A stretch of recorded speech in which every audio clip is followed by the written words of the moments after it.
لو حضرتك ما عملتش أي حسنة في حياتك غير إنك دلتنا على طريق الشفاء من الأمراض الروحية وأنقذتنا، فأحسب والله أعلم إن ده يكفيك. الجملة دي مش قادرة أنساها من ساعة ما شفتها وحطاها دايما قدام عينيا. الجملة دي قالتها واحدة مسحورة لشيخ فاضل كان سبب في شفائها وإنقاذ حياتها كلها، والحقيقة أنا كنت هفتكرها بتبالغ لولا إني عاصرت بنفسي تجارب شخصية في السحر الناس قريبة مني جدا.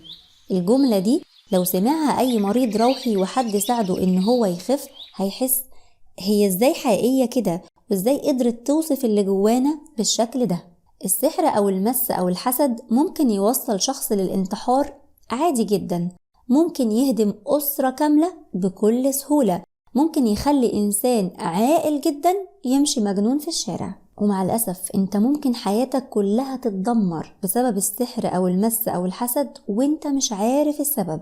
ممكن الحسد وتراكم العيون جوه جسمك يخلي كل الأمراض العضوية تجيلك وتلف على كل الدكاترة، مش هتلاقي علاج لأن علاجك مش عندهم. وممكن تلاقي ابنك فجأة مكتئب ومنعزل وعايز ينتحر مثلا أو يلحد، وتروحي لدكتور نفسي وتنفذي كل التعليمات وبرضه ما يخفش لأن علاجه لا عند دكتور بشري ولا عند دكتور نفسي. وعلشان كده أنا تمنيت يكون عندنا مستشفى للأمراض الروحية يكون فيها مجموعة من الشيوخ الأفاضل اللي بيعالجوا بالقرآن والرقية الشرعية الصحيحة، لأن مع الأسف الدجالين في الموضوع ده كتير جدا والجهل عند الناس أكتر، وكلنا محتاجين محو أمية في إننا إزاي نحصن نفسنا بالأذكار والقرآن، وإزاي نقدر نفرق بين الساحر الدجال والمعالج بالقرآن والسنة الصحيحة. من هنا جات لي فكرة القناة وحسيت إن هو ثغر عظيم وإنه من أجمل الصدقات الجارية للإنسان. هنتكلم في القناة إن شاء الله عن ألف به تحصين من الأمراض الروحية في سلسلة مدد يا رب زائد دروس في السيرة، لأن الهدف ده مش هيتحقق إلا لما تعيش يومك كله زي ما كان الرسول صلى الله عليه وسلم بيعيش، وتتعلم إزاي تتصرف في كل موقف زي لما كان الرسول صلى الله عليه وسلم بيتصرف. وكمان هنربط ده ببعض الكتب في التنمية البشرية علشان نكون راعينا فقه الواقع. سبب اسم القناة الحديث ده، قال رسول الله صلى الله عليه وسلم: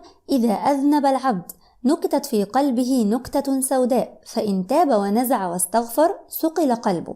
معنى الحديث ده قلبك، كل لما هتعمل ذنب هيتحط نقطة سودة في قلبك، كل لما هتتوب وتستغفر هتتمسح ويرجع أبيض وربنا يطهر قلبك. طبعا ده هدفنا كلنا إننا نخرج من الدنيا بالآية دي: إلا من أتى الله بقلب سليم. أبيض علشان نحافظ على قلبك أبيض، أبيض يعني تقدر تبدأ في أي وقت، انت ما تأخرتش.